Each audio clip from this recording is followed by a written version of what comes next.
All right, Shalom. Kohaloim La Yahal Bashim Yahawashai Bashim Wahawachakbadash.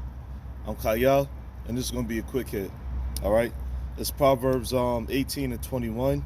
It says, "Death and life are in the power of the tongue, and they that love it shall eat the fruit thereof." Okay, so that pretty much breaks itself down, man. All right, death and life are in the power of the tongue.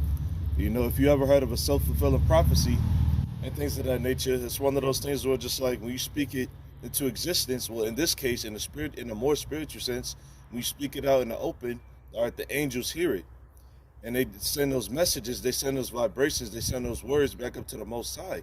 Okay, and one key element that us Israelites, you so-called niggers, Latinos, and Native Americans have to remember and consider more importantly, okay, what you it's not what goes into the body, it's what comes out, man.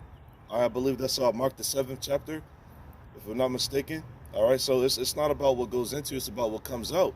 All right, so if you say something like, I don't know, I'm gonna die tomorrow, and things of that nature, you gotta remember that the Most High may hear it, and it may not be tomorrow.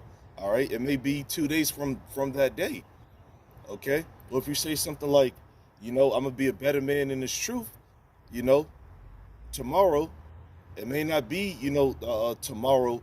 It may be a week from now, or from that time. It may be months from now. All right. So, long story short, whatever type of energy, whatever type of, vocal or verbal, like I said earlier, in our case, spiritual vibrations you put out. All right. The Most High, Yahweh Shem Shai. All right. We'll execute that. The Lord will execute that. That just depends on your level of faith, man, and if He wants to perform it or not. All right, so death and life are in the power of the tongue, man. All right, that's why it's important to be mindful of what you say, about the Most High, all right, about Yahweh Shai, His Son, about the Holy Spirit, about yourself, and about brothers, man. Okay? So if you're wishing ill will on a brother, or if you're wishing wellness on a brother, all of those things can come to pass. All right? So with that being said, Lord's willing, this is edifying. Shalom.